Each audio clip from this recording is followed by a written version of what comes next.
تعالوا نحضر سوا أطيب شي كفتة. معنا كاسة برغل، هاد بقولوا له سمسمي، يعني هيك بتكون حبته. بنحطه بصحن بلور وبنحط معه كاسة مي سخنة سخنة كتير، يعني سخنة أنا بالزور مسكتها. نضيفه فوقه بس هيك، نحكه تحريكة. وهلا ورقس، نحط له ورق ستريتش. هلا بنتركه تقريبا نص ساعة. وهلا هدول المكونات اللي عنا رح نبلش سوا. بصل مطحون ومعصور، وبندورة معصورة ومطحونة. بعدين رح نحط الثوم، وعنا دبس بندورة ودبس فليفلة رح نحطهم كمان.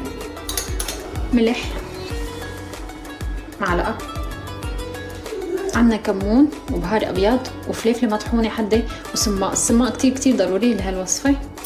هلا بنحطهم سوا. وعنا هي تابلت شي كفته انا شريتها من البازار هون بتركيا، كتير بتتواجد. اذا ما هي موجوده عندكم بصير بلاها، بس يعني هي بتعطي كتير كتير نكهه طيبه. هلا بنضيفها كمان دبس رمان.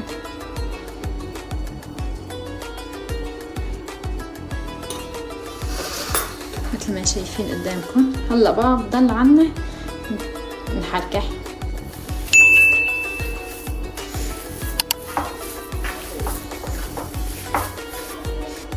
زيت زيتون